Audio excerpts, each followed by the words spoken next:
শাসক দলে থাকাকালীন জনপ্রতিনিধি ও নেতাদের ভূমিকা কি হবে?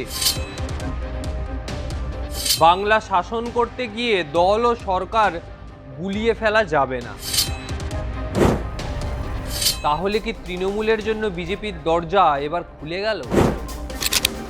বাংলায় এখন ক্ষমতায় ভারতীয় জনতা পার্টি।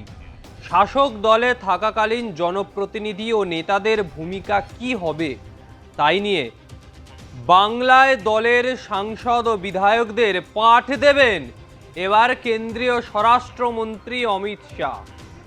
বাংলা শাসন করতে গিয়ে দল ও সরকার গুলিয়ে ফেলা যাবে না, দুটি বিষয়কে আলাদা করতে হবে। সেক্ষেত্রে জনপ্রতিনিধি থেকে শুরু করে বাংলার নেতাদের ভূমিকা ঠিক কি হবে তাও হাতে কলমে বুঝিয়ে দেবেন অমিত শাহ। জুলাই মাসে দ্বিতীয়বার পশ্চিমবঙ্গে সফরে আসছেন কেন্দ্রীয় স্বরাষ্ট্রমন্ত্রী।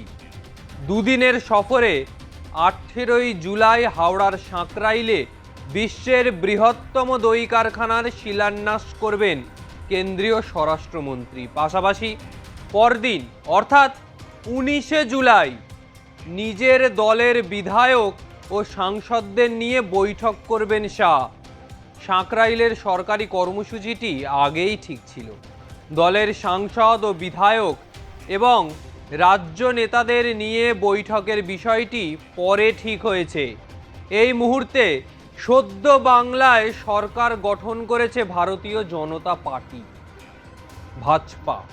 তাই বাংলার উপর বিজেপির কেন্দ্রীয় নেতৃত্বের বিশেষ নজরও রয়েছে।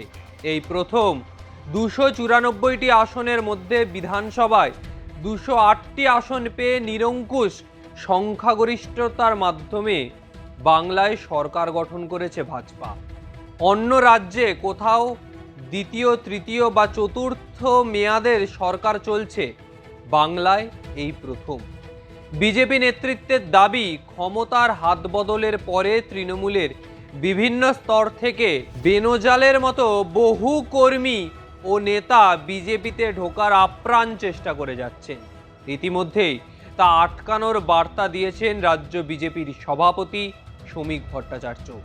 বাংলায় নবগঠিত বিজেপি সরকারের পায়ের তলার মাটি শক্ত করতে আগামী 1 বছর অত্যন্ত গুরুত্বপূর্ণ বলে জানেন মোদি এবং শাহ দুজনেই। গত 15 বছরে পিছিয়ে পড়া বাংলাকে আবার সমর্যাদায় ফিরিয়ে দেওয়ার বিজেপির যে লক্ষ্য রয়েছে বা তারা মনে করছে যে লক্ষ্য, সেটা কতটা এগোয়। শিল্প কর্মসংস্থানের পাশাপাশি বাংলার মানুষের আশা ভরসার মর্যাদা দিতে হবে। কাজেই বাংলায় বিজেপি যখন ক্ষমতায়, তখন সমস্ত স্তরের নেতা থেকে বিধায়ক ও সাংসদদের ভূমিকা ঠিক কী হবে?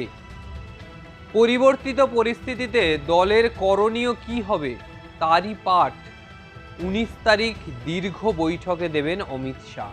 এদিকে বিজেপিতে যোগ দিয়েছেন তৃণমূলের রাজ্যসভার সদ্য প্রাক্তন 3 সাংসদ সুখেন্দু শেখর রায়, সুস্মিতা দেব ও প্রকাশ চিকবরাই। বিজেপিতে যোগ দেওয়ার কয়েক ঘন্টার মধ্যেই দিল্লি থেকে রাজ্যসভার প্রার্থী হিসাবে তাদের 3 জনের নাম দেওয়া হয়েছে। তাদের 3 জনের নামই ঘোষণা করা হয়েছে যোগদানের 2 ঘন্টার মধ্যেই। বিজেপি অফিসে তাদের দলে নেওয়া নিয়ে প্রশ্নের মুখে পড়তে হয় দলের রাজ্য সভাপতি শ্রমিক ভট্টাচার্যকে। প্রশ্ন ছিল, তাহলে কি তৃণমূলের জন্য বিজেপির দরজা এবার খুলে গেল? এবার তৃণমূলের নেতারা বিজেপিতে এবার দলে দলে যোগ দেবেন। এই প্রেক্ষিতেই শ্রমিক বুঝিয়েছেন এটা ব্যতিক্রমী সিদ্ধান্ত। আচ্ছা, কেন 3 জন প্রাক্তন তৃণমূল সাংসদকে নেওয়া, সেটাও দলীয় বৈঠকে নেতৃত্বকে স্পষ্ট করে দিতে আসছেন অমিত শাহ। যেহেতু দলের মধ্যে প্রশ্ন উঠছে, তাই শ্রমিকের পরে ব্যতিক্রমী সিদ্ধান্তের বিষয়টি অমিত শাহ দলের কাছে ব্যাখ্যা দেবেন। কেন এই 3 জনকে নেওয়া হলো? এত বড় মাপের নেতা এই 3 জন, যে এই 3 জনকে কেন নেওয়া হয়েছে সেই ব্যাখ্যা অমিত শাহ এবার বাংলায় এসে দেবে।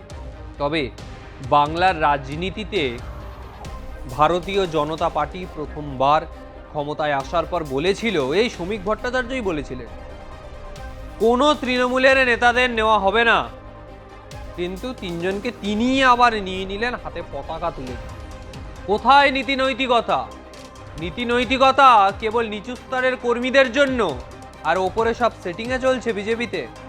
ওপরে তৃণমূল বিজেপি, যাহাই তৃণমূল তাহাই বিজেপি, সেই সেটিং কি বাংলায় এখনো চলছে? এখন সেটাই তো দেখার সময়, যে আগামী সময় ভারতীয় জনতা পার্টি বাংলায় ক্ষমতায় এসে কিভাবে নিজেদের ক্ষমতা বাংলার ওপর প্রয়োগ করে, কিভাবে শাসন করে বাংলায়, সেটাই তো দেখার এখন।